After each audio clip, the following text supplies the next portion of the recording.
Conversely, the Arabs who came to what we now know as Swahili, which means the coast from which the word Kiswahili is derived, the languages were not lost, but they were Arabized. If you look at Kiswahili, which is fundamentally a Bantu language, you see that there is quite a lot of borrowing from the Arab language. So you can see those differences. But one of the most dangerous things that you see in the slavery in the Arab world was castration of men. This was unprecedented because in the transatlantic, they wanted the people to breed so that they would have more slaves. But in the Arab world, they simply castrated them. They were eunuchs who worked in the harems of the sultans of the day. That was as cruel as cruelty can be because they intended to decimate. But on the other hand, they bred them as you breed cows. They bred them as you breed rabbits, only that then they served as labor in their farms and in their households. You know, Christianity played a major part in giving legitimacy to slavery.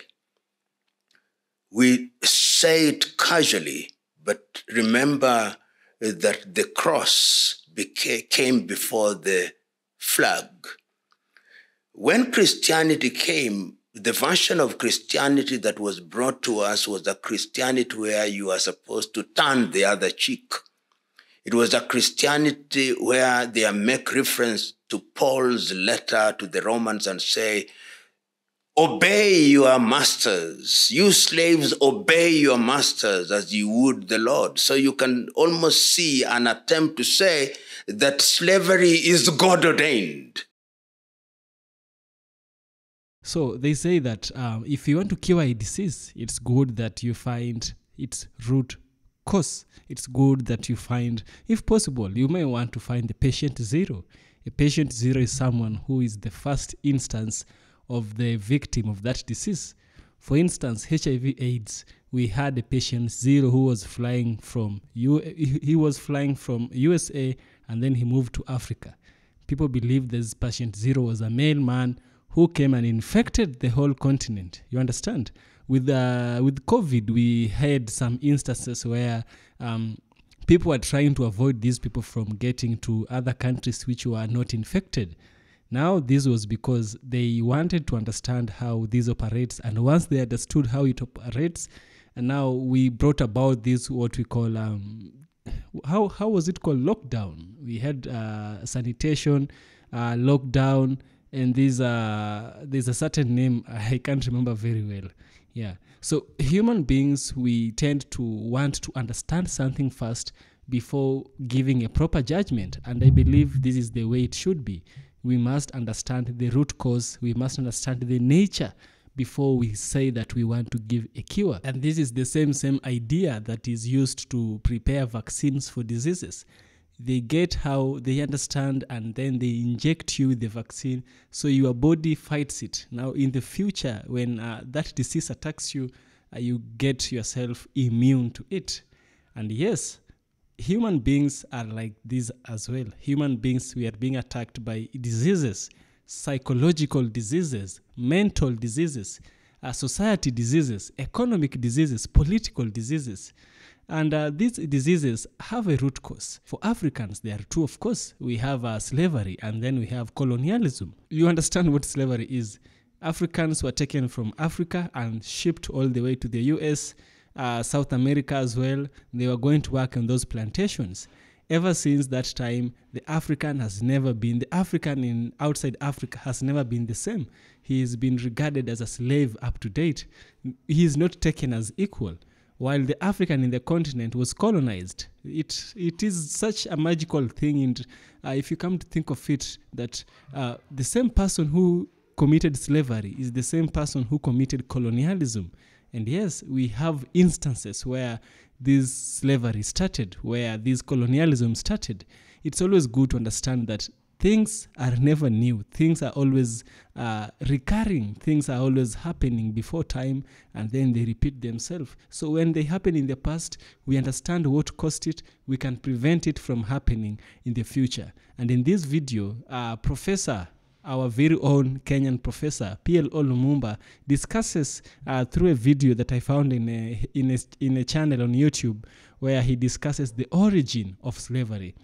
Now, because we want to understand the mechanics and we want to ensure that our mindset is clean, I want us to watch this video, get a glimpse, and then I shall share with you my thoughts by the end of the video, where we shall also have a deep critical analysis. Let's dive in. Slavery has a long history. When you read the history of human beings and the history of war, you hear about slavery. When people fought wars and they had prisoners of war, they took them as slaves.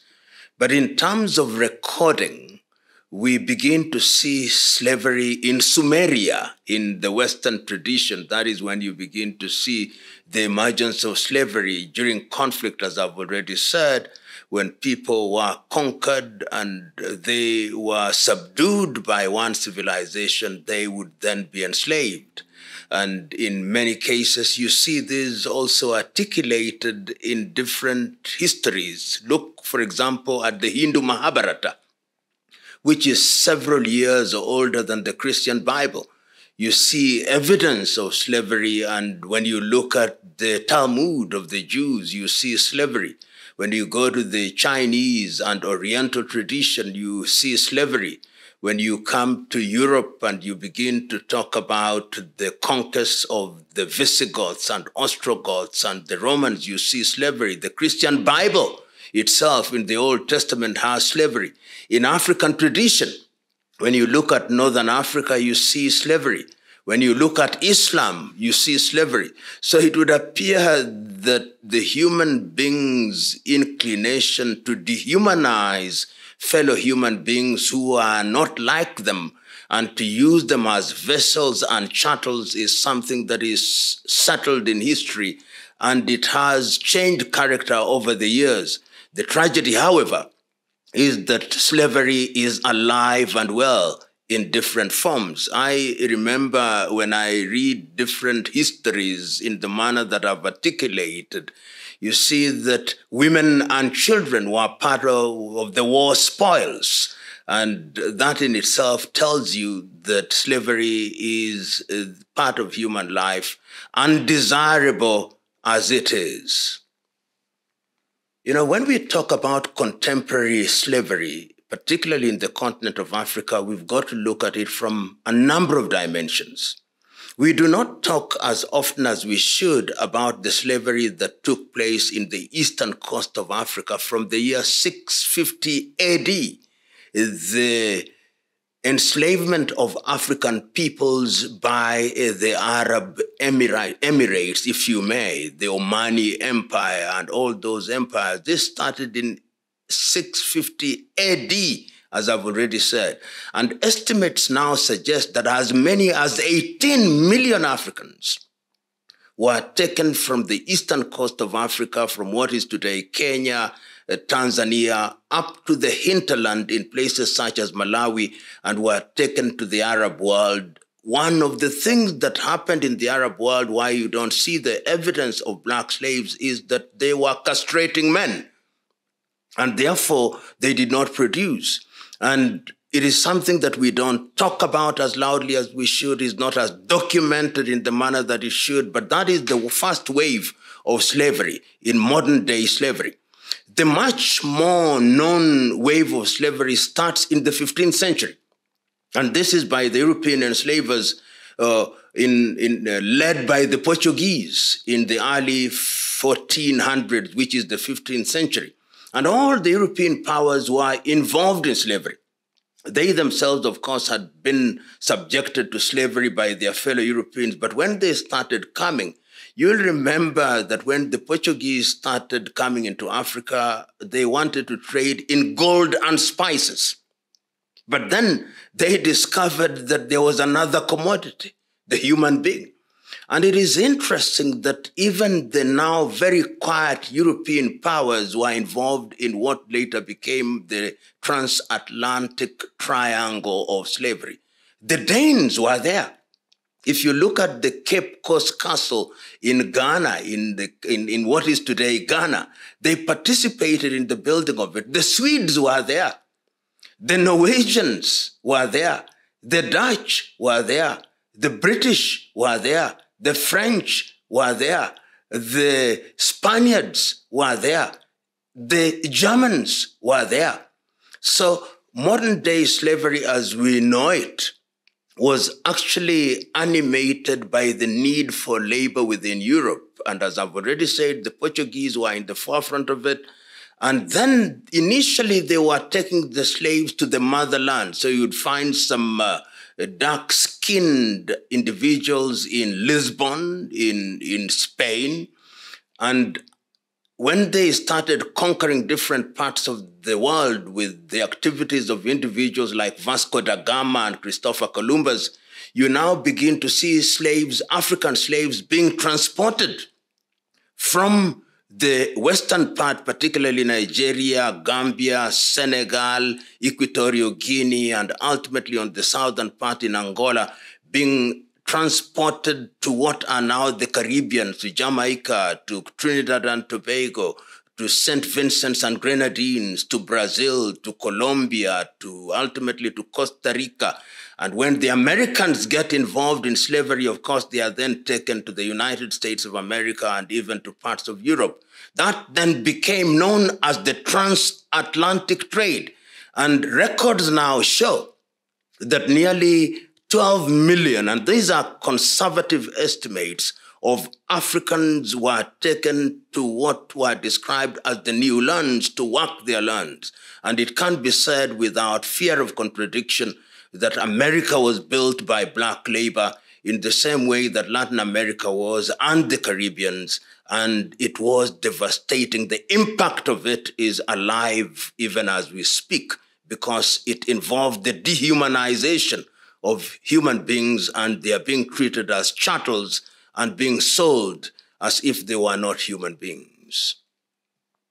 All slavery was dehumanizing. All slavery was demeaning. All slavery had a commercial aspect to it. There is no slavery that you can say was humane.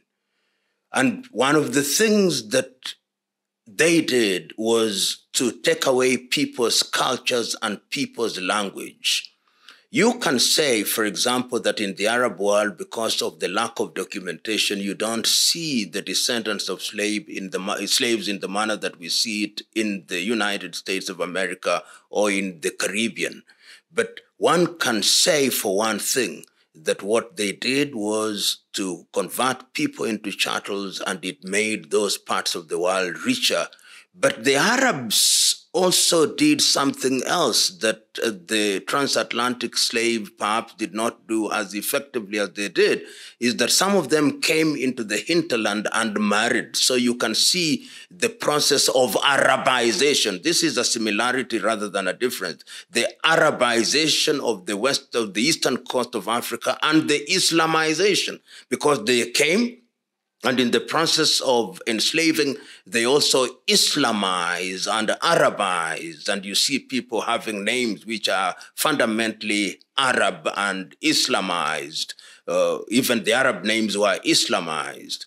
And then when you go to the transatlantic trade, it was a complete transplantation of the people and the destruction of their culture, so that people lost their languages. If you go to the United States of America, those who went there who are Yorubas, those who are Wolofs, those who are Igbos, or those who are Temne, or those who are Mende, or those who are Ovambo, those who are Ovimbundu, they all lost their culture so that you cannot trace their language. Conversely, the Arabs who came to what we now know as Swahili, which means the coast from which the word Kiswahili is derived, the languages were not lost, but they were Arabized. If you look at Kiswahili, which is fundamentally a Bantu language, you see that there is quite a lot of borrowing from the Arab language. So you can see those differences. But one of the most dangerous things that you see in the slavery in the Arab world was castration of men. This was unprecedented because in the transatlantic, they wanted the people to breed so that they would have more slaves. But in the Arab world, they simply castrated them. There were eunuchs who worked in the harems of the sultans of the day. That was as cruel as cruelty can be, because they intended to decimate. But on the other hand, they bred them as you breed cows. They bred them as you breed rabbits, only that then they served as labor in their farms and in their households. You know, Christianity played a major part in giving legitimacy to slavery. We say it casually, but remember that the cross came before the flag. When Christianity came, the version of Christianity that was brought to us was a Christianity where you are supposed to turn the other cheek. It was a Christianity where they make reference to Paul's letter to the Romans and say, obey your masters. You slaves, obey your masters as you would the Lord. So you can almost see an attempt to say that slavery is God-ordained. And when they are preaching, whether it's the Catholic Church, they are now all apologizing that they were complicit in slavery. The Anglican Church is agreeing that they were complicit in slavery. The Presbyterian Church is saying that they were complicit in slavery. So the church, as we know it, the organized church from Western Europe, was part and parcel of the enslavement of Africa, and that we must never forget. And they made references to the Bible to legitimize this atrocity. So that is the reality.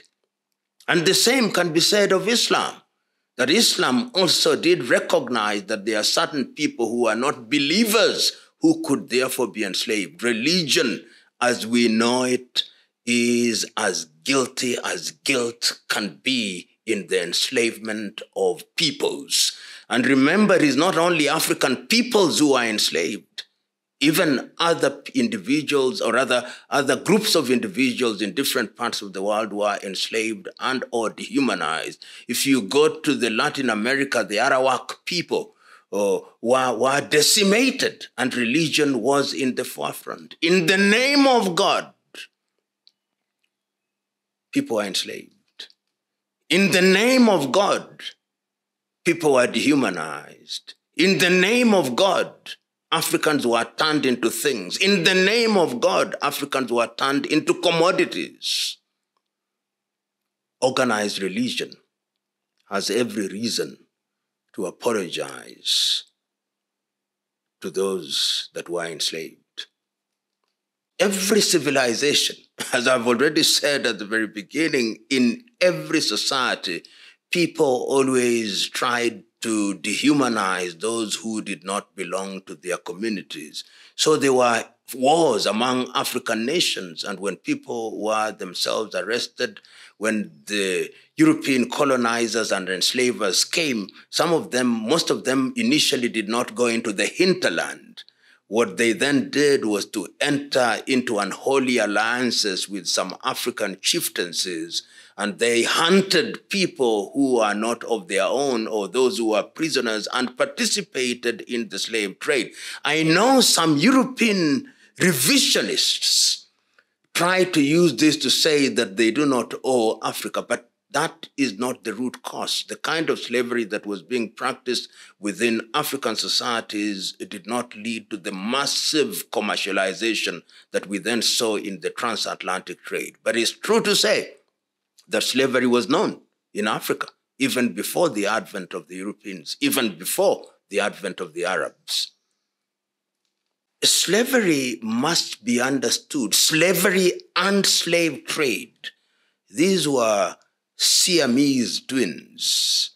Slavery for its own sake as a punishment to individuals that was captured perhaps did not have as much value as when people started trading in slaves. And if you visit and look at the history of some of the major Western institutions, some of the major Western insurance companies, some of the major Western shipping companies, some of the major Western banks, they are intimately connected to slavery. You know, the professor never disappoints. He's always right. Many times I find him right with the words he says. You know, the history of slavery that he has shared with us is something which is very true, very acceptable. And many times we think that, many times a lot of people just know about the transatlantic slave trade. But we also had the trans-Saharan slave trade. We also had the Indian Ocean slave trade. We also had Africans enslaving the Europeans in Spain. Yes, the Moors. They were a group of Africans in the north of Africa who were called the Moors. These people also enslaved Europeans. So not only Africans are the ones who faced slavery, but slavery was a thing in the past, you know. Here is something that I want us to discuss. Slavery is a system under which individuals are owned and exploited as property by others. It is one of the most significant and devastating institutions in human history. Its origin traces back to thousands of years and have left an indelible mark on the social, economic, and political structures of societies worldwide. Understanding the history of slavery involves examining its Understanding the history of slavery involves examining its emergence in ancient civilization, the justification used to perpetuate it, and the profound consequences it has had on the entire human race. Here is the beginning of slavery. Slavery, like any other business, emerged alongside the development of complex societies and agriculture that was around 10,000 years ago. This was during the Neolithic period. As humans transitioned from nomadic hunter-gatherer lifestyle to settled agricultural communities, social hierarchies began to form. The need for labor to cultivate land, construct infrastructure, and sustain the economy led to the subjugation of individuals as forced laborers. One of the earliest recorded instances of slavery can be found in Mesopotamia, often referred to as the cradle of civilization. This happened around 3000 BCE. Ancient Sumerians, Babylonians, and Assyrians enslaved individuals captured in war, those unable to pay debts, and even criminals. Slaves in Mesopotamia were used for agricultural work, domestic services, and large-scale construction projects. Similarly, in ancient Egypt, slaves played a crucial role in building the monumental structures for which the civilization is renowned, such as the pyramids. Yes, slavery is as old as time itself, you know. Now, after man stopped the hunting and gathering lifestyle, he invented agriculture. Now, after inventing agriculture, he was looking for somebody to work. He was looking for labor. Who else is a source of labor if not your neighbor whom you captured during war? That is how slavery started. And we can see the professor was right when he said that slavery began in Sumeria, Babylon, and Assyria. Now let's look at slavery in classical civilization. The institution of slavery expanded significantly in the classical civilization of Greece and Rome. In ancient Greece, slavery was deeply integrated into economic and social fabric. Enslaved people worked as household servants, miners, and craftsmen. Philosophers such as Aristotle even attempted to justify slavery, claiming that some people were naturally suited for subjugation. In the Roman Empire, slavery reached its zenith. Enslaved individuals were obtained through military conquest, piracy, and trade. They were employed in virtually every aspect of Roman life, from agriculture and industry to domestic service and entertainment. Gladiators, for instance, were often enslaved men. Gladiators, for instance, were often enslaved men forced to fight to the death for the amusement of the Roman citizens. Despite their harsh conditions, some enslaved individuals in Rome could purchase their freedom or be manumitted by their owners. That is slave during the classical civilization, Greece civilization. We had the Roman civilization. I didn't know that Plato, Aristotle supported slavery. I didn't know of this. Aristotle, such a thinker, supporting slavery. I'm no longer a fan of his, you know. Now here is the transatlantic slave trade, the one which everyone knows. While slavery existed in various forms across Africa, Asia, and the Americas before European colonization, the transatlantic slave trade marked a particular brutal and extensive chapter. It began in the 15th century. European powers such as Portugal, Spain, Britain, and the Netherlands established colonies in the Americas, creating insatiable demand for labor. African societies were heavily targeted as sources of enslaved people. Through warfare, raids, and alliances with European traders, millions of Africans were forcibly taken from their homelands. They were packed onto ships in deplorable conditions, enduring the infamous Middle Passage across the Atlantic. The survivors were sold into a lifetime of forced labor on plantations during sugar, tobacco, and cotton. You know, the plantations that were holding this sugar, tobacco, and cotton were very huge plantations. So they needed huge labor, you know. We can say that the invention of agriculture also had its dark side, because now people were looking for unjustifiable means of finding labor. What was the easiest way, if not your neighbor, turning him into a slave or her into a slave, you know?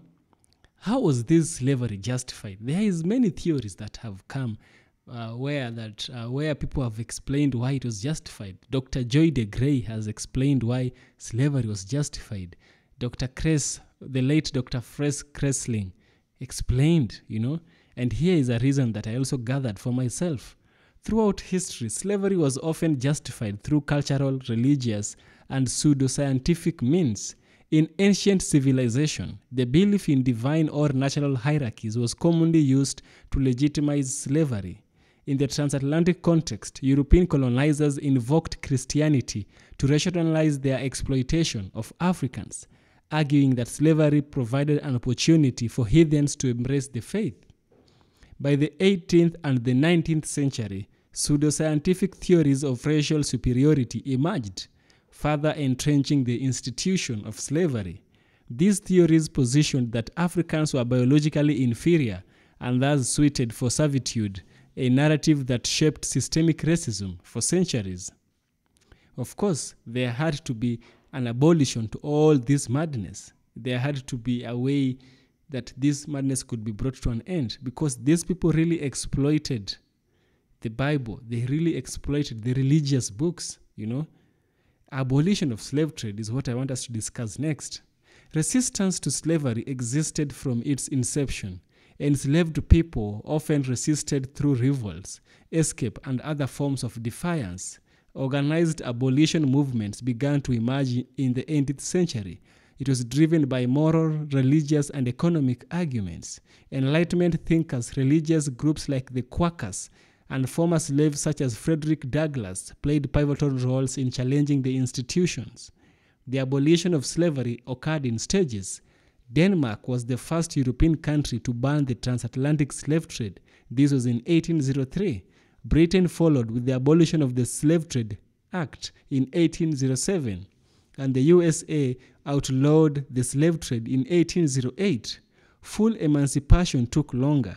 Britain abolished slavery across its colonies in 1833, while the US ended it through the 13th Amendment in 1865.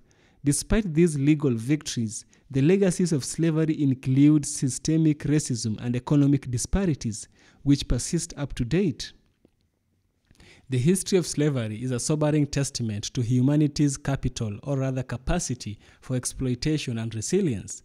From its origin in ancient society to its abolition in the modern era, slavery has shaped civilization, and it has left a lasting legacy of inequality and injustice. By studying history, by listening to people like Professor Plo Lumumba, we can learn and we can reaffirm the importance of promoting freedom, equality, and human dignity in the present and in the future. You know, every instance that we get to learn something, we should be glad to take it. Be somebody who likes to learn. If you learn, you escape problems. You know, even the Bible says that my people perish due to lack of knowledge. You shouldn't perish because of lack of knowledge. Knowledge is freely given. It's useful to freely take. Yes, this is EFK Original Documentaries. If you like what I do, you know what to do. Subscribe, support us on Patreon, donate. Yeah, your donations really help us get through this. So thank you for watching, and see you in the next one.